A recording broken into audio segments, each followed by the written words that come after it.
하나님의 말씀 보겠습니다. 하나님의 말씀은 마가복음 4장 10절로 12절까지의 말씀입니다. 마가복음 4장 10절로 12절 말씀.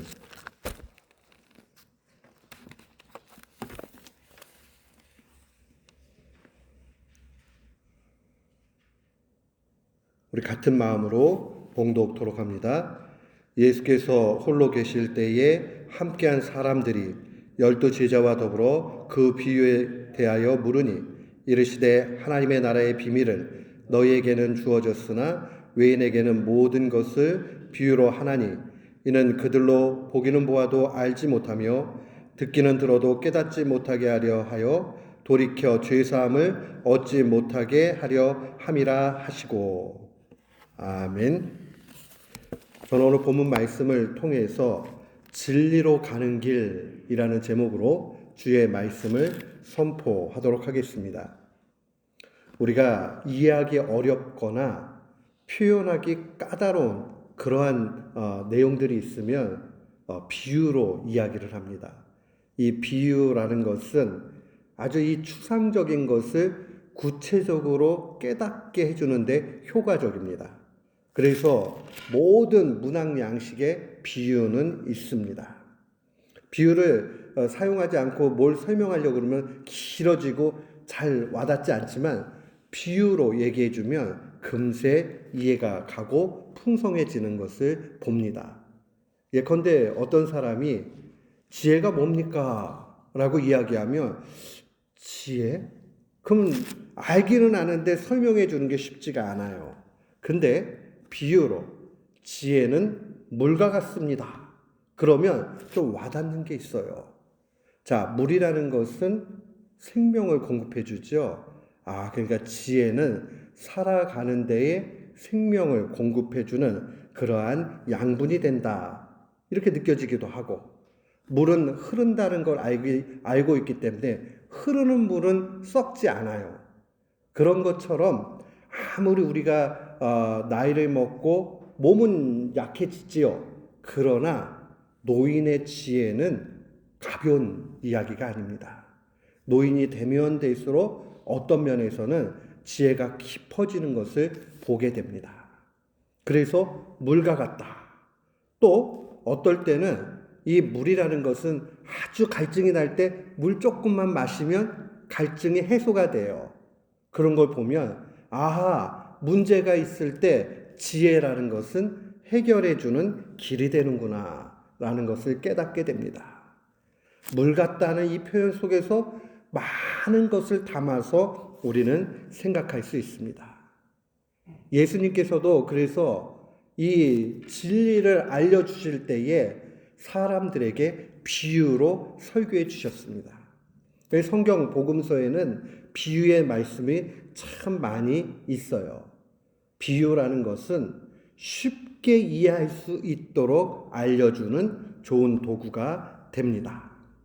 오늘 본문 말씀에 보니까 예수님께서 여러 번 설교하시고 이제 홀로 계시는데 12 제자들과 더불어서 또 다른 사람들이 와서 예수님께 질문합니다. 아까 설교하실 때에 비유로 말씀하셨는데 그게 무슨 뜻입니까? 라고 그렇게 질문하는 것이죠. 그들이 이 비유의 메시지를 들었는데 충분히 깨닫지 못하기 때문에 예수님께 와서 질문합니다. 근데 주님께서 아주 흥미로운 답을 해주세요. 11절에 보니까 하나님 나라의 비밀을 너희에게는 주어졌는데 외인에게는 모든 것을 비유로 한다. 그 이야기는 모든 사람들이 잘 이해할 수 있도록 비유로 알려주는데 그 외인이라고 이야기하는 것은 믿음이 없는 사람들을 얘기하는 거예요. 그 믿음이 있는 사람들에게는 아무리 비유로 알려줘도 알지 못하는 거지요. 그러나 이 믿음이 있는 사람들에게는 하나님 나라의 비밀을 주어줬다는 말은 깨닫게 해주셨다는 거예요. 하나님 나라의 진리는 차원이 다르기 때문에 이해하기가 쉽지가 않아요. 여러분 만약에 하루살이라는 곤충이 있잖아요. 하루살이.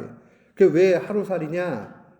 이게 곤충이 되고 나면은 얼마 있지 않아. 금방 죽어요. 그러니까 사람들이 하루밖에 못 살아. 그래서 하루살이라고 이름 지었단 말이에요. 근데 하루살이한테 내일이 뭐라는 걸 알려주기란 매우 어려워요. 야, 하루살이야. 야, 하룻밤이 지나고 나면 내일이 있어. 근데 하루살이는 하루밖에 있지를 못하기 때문에 내일이 뭔지 몰라요. 마치 우리가 하나님 나라의 진리를 다 그냥 깨달아 알면 좋겠는데 그 차원이 너무 다르기 때문에 우리가 온전히 잘 알지 못합니다. 그래서 예수님께서는 친절하게 비유로 말씀해 주십니다. 그런데 오늘 11절까지의 말씀까지는 아하 그렇구나 이해가 가는데 12절의 말씀에 오면 우리는 너무 당황하게 됩니다. 12절 말씀 보세요. 이는 그들이라는 것은 외인을 얘기하는 거예요. 보기는 보아도 알지 못하며 듣기는 들어도 깨닫지 못하게 하여 돌이켜 죄사함을 얻지 못하게 하려 함이라. 이 말씀은 도무지 예수님과 어울리지 않는 말씀이에요. 예수님이 이 땅에 오셨는데 그래서 하나님 나라의 비밀 그 진리를 알려주시는데 어떤 이들에게 도대체 알지 못하도록 비유로 말씀하신다. 참 쉽지 않지요. 근데 이 말씀의 표현을 우리가 깊이 묵상하면 예수님의 의도가 어디 있는지를 명확하게 알게 됩니다. 한 세 가지를 기억해야 돼요. 첫 번째로 기억을 해야 될 것은 하나님 나라의 비밀, 진리입니다. 차원 높은 진리. 그 진리는 인간의 지혜로는 깨달을 수 없다는 사실을 알려줍니다. 그러니까 그냥 들어서는 누구도 깨닫지 못한다라는 거예요. 그 진리의 말씀은 반드시 해석이 필요한데 누구의 해석이 필요하냐? 하나님의 해석이 필요하다는 것을 우리에게 알려줍니다. 두 번째로 기억해야 되는 것은 지금 하나님께서 알려주지 않으면 모르기 때문에 만약에 그냥 내버려 두시면 사람은 들어도 듣지 못하고 봐도 보지 못하고 깨닫지 못하게 된다는 얘기예요. 그냥 하나님의 개입이 없으면 그대로 내버려 두시면 결국 그 상태에서는 결단코 진리를 알지 못한다는 사실을 보여줍니다. 이 말씀을 하신 이유는 야, 너희들이 이렇게 와가지고 내게 묻는데 진리를 알고자 하는 그 열정이 귀하다. 그리고 찾는 이에게는 반드시 얻어진다. 진리를 얻는 길은 하나님이 내게 와서 묻는 것이 맞다 하는 것을 간접적으로 분명히 알려주시는 겁니다. 그러면 뒤에 부분, 사랑이 많으신 주님이 어찌하여 외인들에게는 죄사함을 받지 못하도록 하느냐. 이 표현은 이사야서 6장 9절 10절에 나와 있는 말씀이에요. 똑같아요, 내용이. 근데 이 말씀이 어떤 것을 의미하는지를 잘 봐야 됩니다. 이 이사야서 6장은 이사야가 선지자로 소명을 받는 부분입니다. 그 이야기는 선지자로 하나님이 세우실 때 왜 세우셨느냐. 이스라엘 백성의 많은 대부분의 사람들이 죄 때문에 하나님의 진리를 다 거부합니다. 그러니까 하나님께서 심판을 선포하고 이사야로 하여금 회개하라는 메시지를 주시는 거예요. 그러한 광경 속에서 이 말씀을 주신 겁니다. 주님의 말씀 한번 들어보세요. 여호와께서 이르시되 가서 이 백성에게 이르기를 너희가 듣기는 들어도 깨닫지 못할 것이요 보기는 보아도 알지 못하리라 하여 이 백성의 마음을 둔하게 하며 그들의 귀가 막히며 그들의 눈이 감기게 하라. 염려하건대 그들이 눈으로 보고 귀로 듣고 마음으로 깨닫고 다시 돌아와 고침을 받을까 하노라. 이 말씀은 뒷부분 고침을 받을까 한다 이 얘기는 하나님의 본심 자체가 저것들은 완전히 심판에 떨어져야 돼. 그래서 저 사람들은 소망이 없어. 이러면서 회개하면 안 돼. 그 뜻이 아니에요. 이 말씀은 심판은 반드시 있다. 왜 그러느냐? 하나님은 공의로운 사랑도 갖고 계시기 때문에 그래요. 공의로운 사랑이라는 건 뭐냐면 결국 죄 때문에 멸망받아야 되는 사람을 심판하는 것이 하나님의 정당한 사랑의 모습이에요. 우리는 다 용서해 줘야지 좋은 것 아니냐. 회개할 때는 다 용서해 주세요. 그런데 회개함이 없으면 안 돼요. 그냥 다 해주면 되지 않느냐. 그래서 어느 목사님 가운데 미국 목사님인데 라펠이라는 목사님이 책을 한 권 썼어요. 사랑이 이긴다. Love wins. 한국말로도 번역됐어요. 이분이 하나님은 사랑이기 때문에 심판 안 한다 이렇게 얘기했어요. 사랑이 이긴다. 그 뜻이 그거예요. 하나님의 사랑이 이기기 때문에 심판 안 한다. 여기에 사탄의 유혹이 있어요. 하나님이 심판 안 하시는 그런 하나님이라면 우리에게 구원도 없어요. 구원이 필요 없죠? 누구나 다 들어가는 구원이라면 그게 무슨 구원이에요? 그냥 가만히 있고 믿음이 없어도 다 들어가는 구원이라면 그게 무슨 구원이냐고요.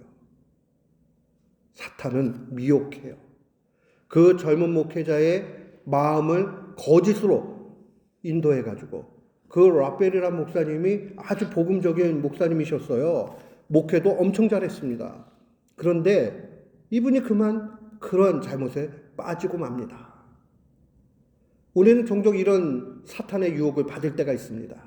야, 하나님이 진짜 지옥 만들었겠어. 사랑의 하나님이신데. 우리가 만약에 그런 믿음 생활을 하게 되면 결론은 빤해요. 우리는 이 땅 살면서 하나님 없는 것처럼 막 살게 됩니다. 사람이 그래요. 하나님의 심판이 있을 때에 그 믿음 가운데서 하나님을 경외하고 두려워하고 죄에서 멀리 떠나가기를 하나님 앞에 간절히 바라게 됩니다. 보세요. 시험, 테스트가 학교에 없으면 공부 누가 하겠어요? 힘들잖아요. 공부하는 거. 실제 이 미국에서도 커리큘럼을 좀 느슨하게 60년대에 만들었어요. 그렇게 하고 나니까 나중에 그때 지금 러시아죠. 소련하고 아주 경쟁할 때인데 소련보다 과학 수준이 훅 떨어져가지고 그 다음에 미국 정책을 바꾸기로 했어요. 얼마 전에 보니까 한국에서 스포츠가 우리나라가 아주 강국이었는데 점점 약화된다 하면서 40년 이상을 스포츠 기자를 했던 분이 진단 내렸어요. 몇 해 전에 한국의 대통령이 이제 그렇게 경쟁 체제의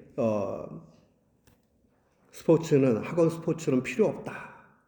이렇게 이야기를 하니까 그러면은 재능껏 해야 되겠구나 하니까 결론은 뭐냐면 성적이 안 나와요. 성적이 안 나올 수밖에 없죠. 사람은 자율성을 주게 되면 자기 멋대로 하게 돼 있습니다. 그러다 보니까 그 팀워크가 중요한 경기에서 서로 싸움도 나고 다툼도 일어나고 그렇게 되는 거예요. 사랑하는 성도 여러분, 사탄의 미혹에 넘어지지 마십시오. 심판은 반드시 있습니다. 그리고 그 심판은 엄중합니다. 엄중하다는 말은 봐주는 게 없다라는 거예요. 언제 봐주시느냐? 회개하는 그때까지 봐주세요. 근데 그 기간이 언제까지냐? 우리가 생명이 있는 데까지. 그 이후에는 기회가 없어요. 믿지 않고 죽음이면 지옥불에 떨어질 수밖에 없다라는 그 단순한 하나님의 진리를 심각하게 받아들여야 됩니다. 오늘 주님께서 그들의 눈을 멀게 하셨다. 죄사함을 받을까 두렵다 하는 이 표현은 그 심판이 얼마나 엄중하냐 하는 것을 알려주는 표현입니다. 그러면 하나님의 진짜 본심은 무엇이냐? 베드로 사도가 정확하게 하나님의 본심을 이렇게 증거합니다. 오직 주께서는 너희를 대하여 오래 참으사 아무도 멸망하지 아니하고 다 회개하기에 이르기를 원하신다. 그게 하나님의 본심이에요. 하나님 본심. 하나님의 본래 마음은 다 회개하기를 바라시는 거예요. 그런데 우리가 지옥이 있다는 사실을 알고 그 심판이 아주 무섭다라는 사실을 알 때, 그때 주님께 나와 회개할 수 있는 거예요. 그러니까 이 선지자를 통해서 주시는 메시지는 앞으로 심판이 거짓이 아니다 하는 것을 알려주는 거예요. 만약에 심판이 그저 하나님의 최종적인 목표였다면 이사야 선지자를 부르실 이유도 없고 그에게 복음을 선포하라고 말씀하실 이유도 없죠. 회개하라고 하실 필요도 없죠. 주님이 그렇게 하신 데는 회개하기를 원하는 그 마음이 있는 겁니다. 그리고 결국은 그 마지막 6장 하반절에 보게 되면 남겨둔 그루터기가 있다라고 증거합니다. 그루터기가 뭐예요? 나무가 베어져도 밑둥이 남아있죠. 그걸 그루터기라고 그러잖아요. 거기에서 시간이 지나면 다시 생명력이 올라오게 되어 있습니다. 하나님은 남겨둔 그러한 사람들이 분명히 있습니다. 하나님은 구원하시기를 기뻐하십니다. 그러나 구원하시기 위해서 심판은 필수적이라는 것을 알려줍니다. 속지 마세요. 심판 없다. 하나님은 사랑이시니까 절대 심판 없다. 그거 거짓말입니다. 하나님은 사랑이시기 때문에 심판하실 수밖에 없습니다. 사랑이시기 때문에 오래 참고 회개하기를 기다리십니다. 이 사실을 우리는 분명히 알아야 됩니다. 이 사실을 아무리 비유로 쉽게 얘기해도 이 믿음이 없는 사람들은 이해를 못합니다. 그러나 하나님께서 진리를 허락한 사람들은 깨달아 알게 됩니다. 사랑하는 성도 여러분, 우리 그렇다면 우리 어떻게 해야지 하나님의 진리를 알 수 있습니까? 세 가지를 잘 기억하셔야 돼요. 첫 번째 기억을 하셔야 되는 것은 언제나 진리이신 예수님께 물어야 됩니다. 오늘 이 사람들이 12제자 외에 사람들이 왔어요. 다른 복음서에는 12제자만 등장하고 이 온 사람들은 기록이 안 되어 있어요. 왜 그러느냐? 일단 이 제자들이 예수님과 가까이 있으면서 예수님께 늘 질문하고 진리를 알고자 했다는 것을 분명히 보라는 겁니다. 진리를 사랑하는 사람에게 열려집니다. 간절히 바라야 됩니다. 우리 모두는 하나님의 진리를 알기 위해서 계속적으로 예수님께 물어야 됩니다. 그 예수님께 묻는다라는 것은 성경을 읽으면서 기도하고 또 깊이 묵상하고 이 일들을 계속 해야 됩니다.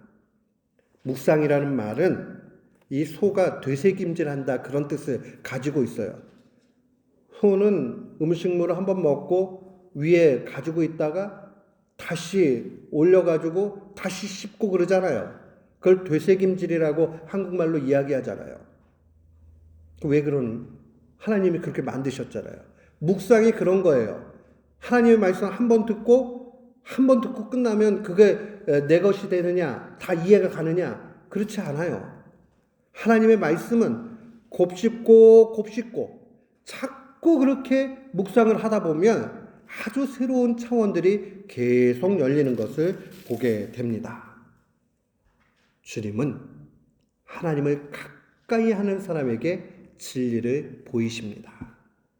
그러니까 우리가 언제나 하나님 앞에 계속 기도하면서 진리를 깨닫게 해달라고 그렇게 간구해야 됩니다.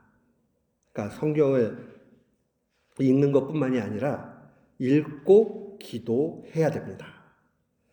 두 번째는 우리가 이 진리에 이르기 위해서 필요한 게 있어요. 하나님의 말씀을 받을 때마다 우리의 차원이 아니라 하나님의 차원에서 볼 수 있기를 간절히 바라고 거기까지 가야 됩니다. 이게 무슨 말이냐? 보세요. 세상에는 많은 진리가 있습니다. 그 진리 가운데 하나가 제가 여기서 동전 하나를 이렇게 떨어뜨리면 뚝 떨어질 거예요?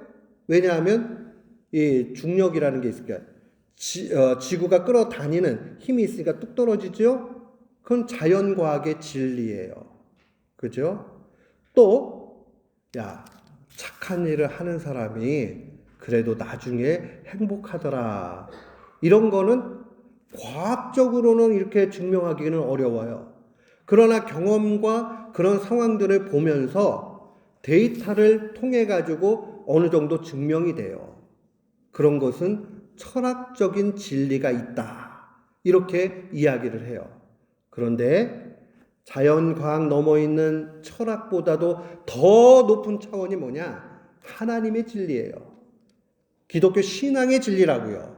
그러니까 우리가 하나님의 말씀을 받을 때에 자꾸 우리가 알고 있는 경험과 지식과 우리의 머리 차원에서 하나님 말씀을 받으면 은혜를 못 받게 돼 있어요. 성경에는 놀랄만한 사실들이 기록되어져 있는데 그 중에 하나가 이 마리아가 남자를 알지 못하는데 예수님을 잉태했다 하는 말씀이 나와요. 이거 믿을 수가 있는가? 사람들은 과학적으로 안 되니까 거짓말이다. 이렇게 이야기를 해요.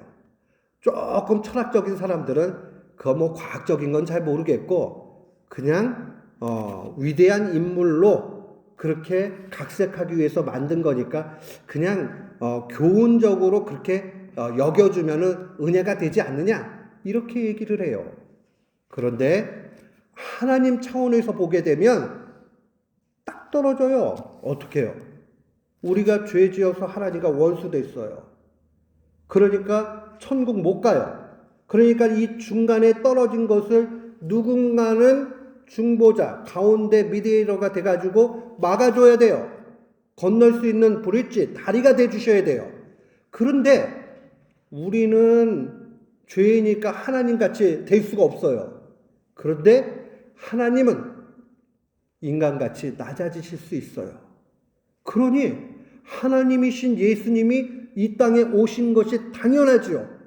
그런데 왜 인간의 몸으로 오시기는 오셨는데 죄가 있는 분이 어떻게 구원자가 될 수 있어요?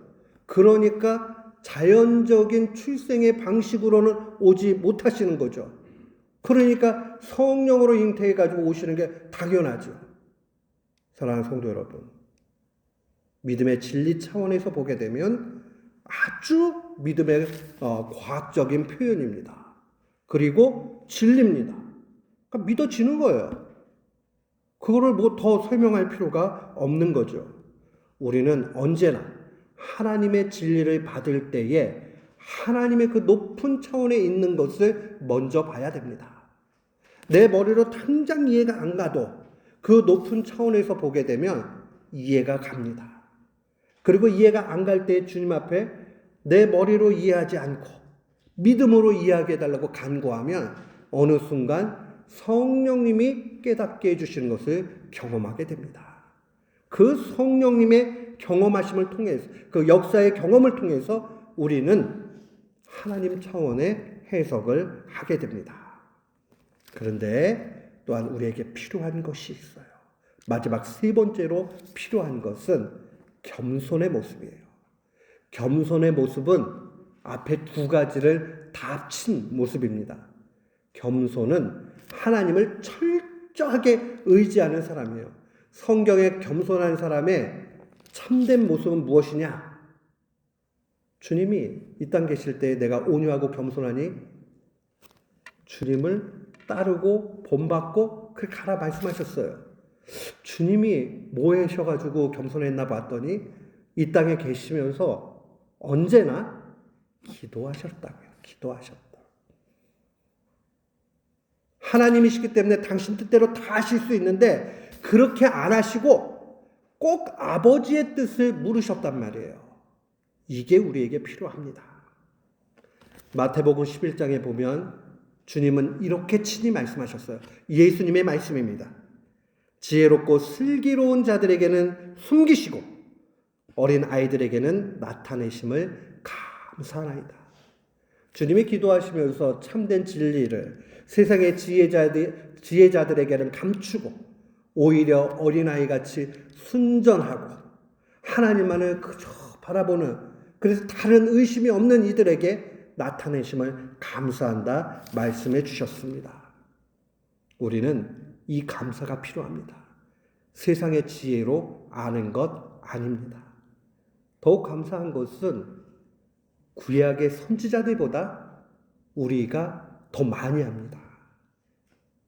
제 해석이 아니라 종교개혁을 했던 존 칼빈이 그런 이야기 했어요. 왜 그러느냐? 믿음 가운데서 선지자들은 장차 오실 그리스도를 증거했지만 우리는 이 땅에 오신 그리스도 이후에 태어났기에 이미 그리스도를 보고 그분이 어떻게 행하셨는지를 알고 신약까지 다 받아가지고 알고 있으니 구약의 선지자들보다도 더 많이 안다라고 이야기하는 게 과한 이야기가 아니라는 말이에요. 거기만 감사해요. 사랑하는 성도 여러분, 믿음이 크면 클수록 많은 것을 보게 됩니다. 더 높은 차원을 보게 됩니다. 믿음 있는 사람이 가장 지혜로운 사람입니다. 왜냐? 하나님의 차원에서 보고 있으니까 세상에 있는 것 당연히 포함해서 알 수밖에 없죠. 사랑하는 성도 여러분, 우리는 그 사실을 분명히 기억해야 됩니다. 오늘 우리는 진리를 알아야 되겠습니다. 그리고 그 진리 대신 주님께 겸손히 나가야 되겠습니다. 그때에 주님은 우리에게 한없이 숨겨져 있는 신비를 눈에 환히 펼쳐주시고 우리를 생명길로 인도해 주실 것입니다. 오늘 그 사실을 믿고 진리의 인도함을 받는 우리 모두가 되기를 주의 이름으로 축원합니다. 아멘.